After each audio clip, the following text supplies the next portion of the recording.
Hey everybody, I'm back with another CGC unboxing. Before we get into that, just a little bit about what I like to collect and so on. If you haven't figured it out already, I'm just a dude that likes to collect Marvel G.I. Joe comics. That's the main thing that I like to collect. I also like Transformers, Star Wars, mainly Marvel, other comic books in the 1980s and early 1990s. That's really my sweet spot of what I like to collect. I have a few of the newer GI Joe comics, and they're not bad. I don't think the magic of the original run from the 80s is ever going to be recaptured again, but the new books are not too bad. They got some decent stuff in them. I don't buy a whole lot of new comic books, just mainly the GI Joe ones, and I'm behind on reading some of those, so they're kind of stacking up. But that's what I like to collect here. I like the the thrill of the hunt of finding books. Can maybe get a 9.8, mainly GI Joes, and again early 1980s and books from the early 1990s, stuff like that. Great grading comic books and baseball cards. There's a kind of an aspect of it that's kind of scam. Like, I mean, I guess I considered myself to be scam then, but there's some good things about it. But there is some spots about it that are kind of rough and so on. But anyway, but I enjoy doing it. I like to do it. It's the thrill of the hunt is part of it, and some of it's just entertainment for me. So everybody needs something that entertains them. Well, this is something that entertains me. So, all right, well let's get into this unboxing here. I will start getting this box opened here. I think there's 16 books in this one, and this was back in the October or November 2024 when CGC was running that bulk submission special there. So I took heavy advantage of that, and I'm glad I did. I'm not too surprised that they've already announced they're raising prices and so on. I was surprised they did it so quickly, but anyway, I'm glad I took advantage of that, because again, it doesn't shock me that they started raising prices here. So I'm going to get this box kind of out of the way here and some of the books out of it.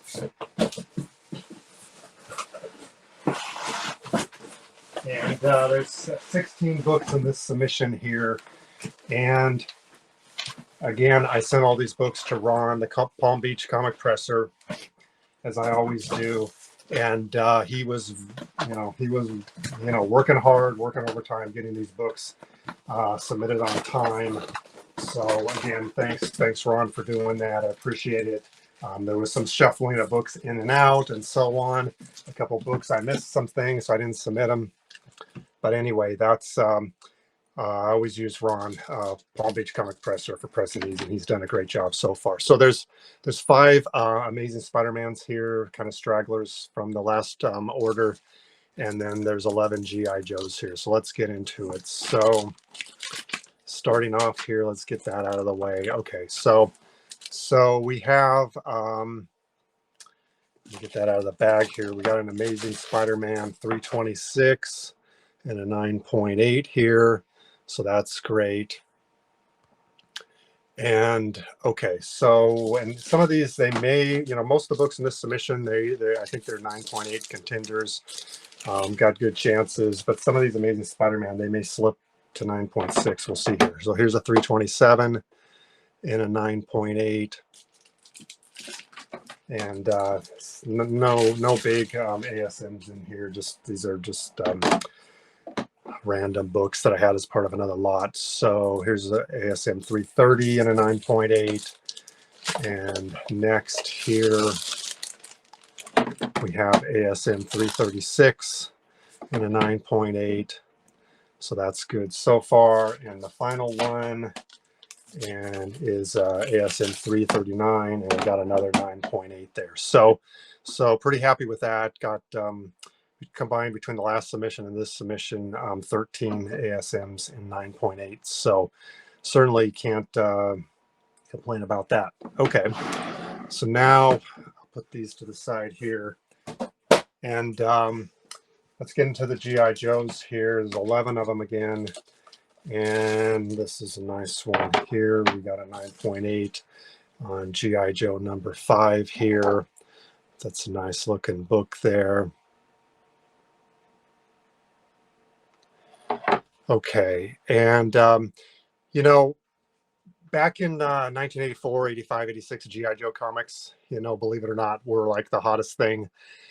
First comic book I bought with my allowance was GI Joe 21, actually.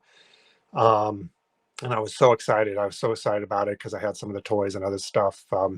Watched the cartoons, but having reading the book and having the characters do the things they did and the story and so on, it was so amazing to me at the time.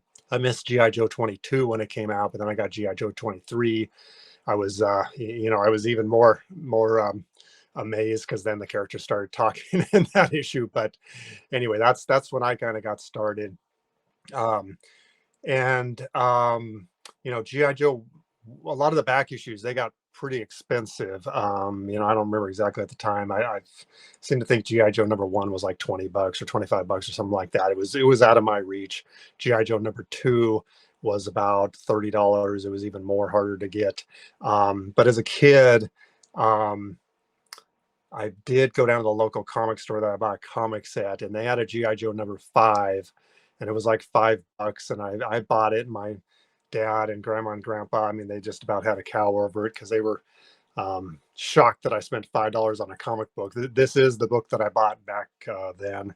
I'm actually kind of surprised it's in decent shape because a lot of my older issues, especially like GI Joe 21 and some other issues in the 20s are really bad condition. I still have them. Maybe I'll go through them sometime and show you. But anyway, this is my GI Joe #5 that I spent $5 for back then. It was a newsstand, I guess, and it's actually in relatively decent shape. So I think that was by the time, when I was a couple years into it. As a kid, learned finally to protect the books, at least sort of protect the books and stuff like that. So that was great. And GI Joe, they had they had a, they actually had commercials for the comic books in the 1980s. Some of these GI Joe #5, I think, may have had a commercial. GI Joe 1 had a commercial. Here's a GI Joe 11, which has a awesome commercial for this comic book.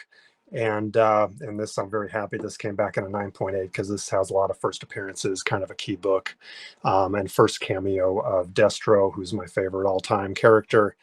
Also first appearance of Airborne, Gung Ho, Wild Bill, Doc, Snowjob. So, but there's a great commercial for this comic book, animated, of course, and they were basically trying to get around regulations where basically, I mean, the comic book commercial was basically advertising for toys, but it was really a comic book commercial so they could get around regulations because they weren't supposed to have more than a few seconds of animation in commercials for toys. So this is how they got around it. I'm sure they sold comic books, but I'm sure they sold even more toys. So that was a great idea, whoever came up with it.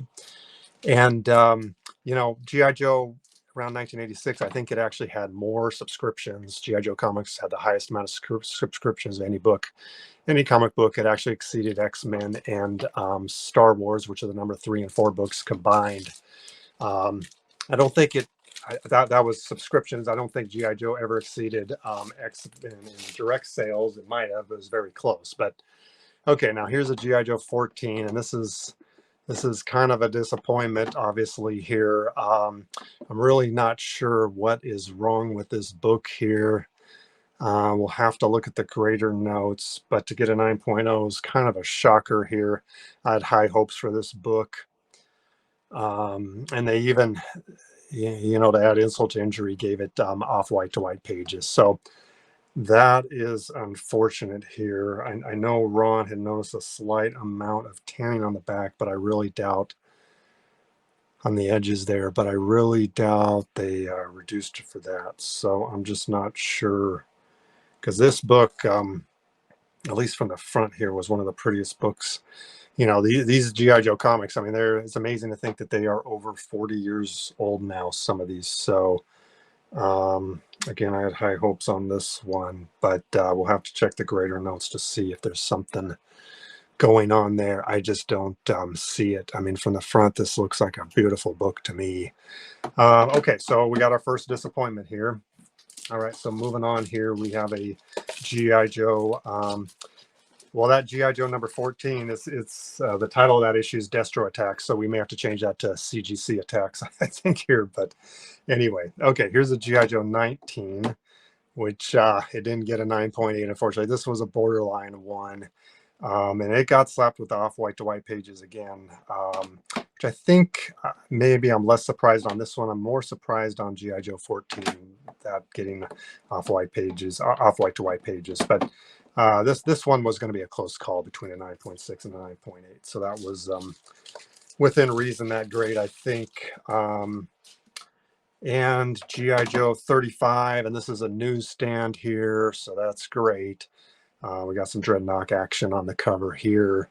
So we got a 9.8 on that one also. So that's great. I think we got a few more newsstands in here. So let me grab the last bubble here. Okay, so let's see what we got here. I'll get these out of the way. Okay, we got a GI Joe 38, another newsstand, a 9.8. I love getting these newsstands and 9.8s. I really like the newsstands. So 9.8 on GI Joe 38 there with the great cover with Destro and Storm Shadow. And we got GI Joe 39 here, another newsstand and a 9.8. Great. And GI Joe 40 and a newsstand and a 9.8. Excellent. And okay, yeah, GI Joe 48 and a newsstand and a 9.8. This has the first appearance of Sergeant Slaughter. Plus, I love that cover with Zartan on there. So we got quite a few 9.8 newsstands here. So I'm pretty happy with how this has turned out. And here's GI Joe 51, more Dreadnoughts causing chaos here, and that is a 9.8 in a newsstand. So a bunch of newsstands there. So that's great. And then we have a direct. This is GI Joe 112, and that concludes the submission here. And not necessarily a special issue or anything, but a lot of these issues around a little bit above 100, maybe 100 to 120 there. They have a really low population. I think this one in 9.8 is actually less than 20 population. So I'm very glad to add that one to my collection here. So this was 16 books, 14 out of 16 9.8s. Yeah, I can't complain about that. I'm still wondering what happened to that GI Joe 14 there. We'll take a look at the greater notes, take a look at that book. You know, sometimes I don't like to hear no as the answer, so I can be some stubborn. My first reaction is just to correct that out and submit it back to them again. But we'll try to take a breath and get some patience and see what happened to it to evaluate what's going on. But 14 9.8s, 1 9.6, and the 9.0 here. So I'm quite happy with that. I do have another box of comics that got graded again with the bulk submission. I told you I took advantage of it. So that one, you'll be excited to know, I think has 18 GI Joe comic books and 1 Star Wars. So anyway, I will open that one up too. A lot of newsstands in that one. But Ron, Palm Beach Comic Presser, great job on these, getting them past the finish line, and getting them to CGC in time to get the discount here. I know you were working hard on these, and this is some great results here. So thanks for watching, everybody. I hope this was entertaining, and I will see you later.